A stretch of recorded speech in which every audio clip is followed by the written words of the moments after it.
Today I've got to build a stock holder. You can see this is my tiny little storage room back in here, and don't have a lot of space to waste.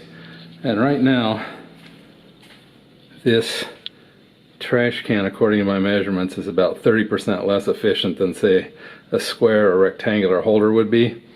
So I got to figure out some way to build something that will replace this. This is a rough plan for what I'm thinking about building. This is the front view.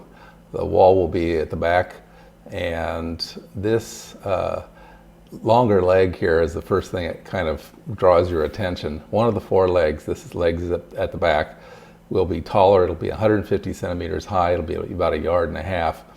And what I'm going to do is I'm going to put some chains and a hook, one here and one here, to help hold longer stock in place, to keep it from like flopping around and becoming disorganized, getting out of control.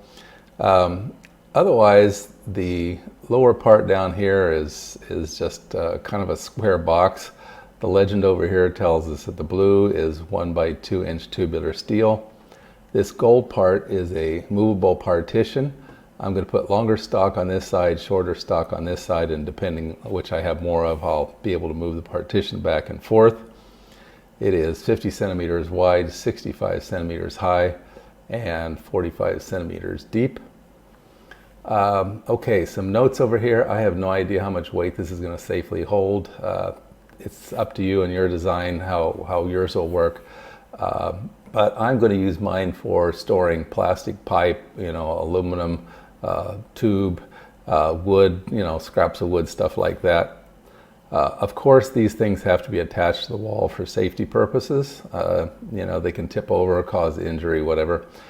So that's just a given. A comparison: the trash can I'm using is a little bit smaller than 45 centimeters in diameter, but it gives me roughly 1,590 square centimeters or 250 square inches of storage space.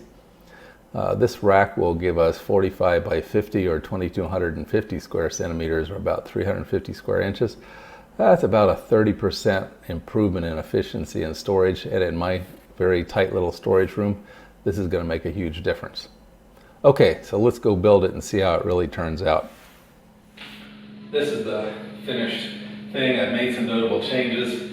I could have made this out of slotted metal, but I didn't do it. I decided to weld it because I had a lot of extra metal. But anyway, let's do a close-up and let's look at some of those changes I made. So some of the notable changes, I put a fencing down around here to keep stock from tipping out of here. The lower lip down here just wasn't big enough. Okay, so that was one major change from the diagram. I put in this, I don't know if you can see it, I put in this fence right here, and it's movable. It's got threaded inserts so I can move it back and forth. And that was my movable gate that I had in the diagram. Okay, and finally, I cut out this section and I made this a permanent piece in here, because moving long stock over this upper bar was just not, it was not convenient in that small space. I was knocking stuff off the shelves and hitting the ceiling and what have you. So, okay, so now what we need to do is we need to go put it in place and see if it really works. Well, let's go take a look.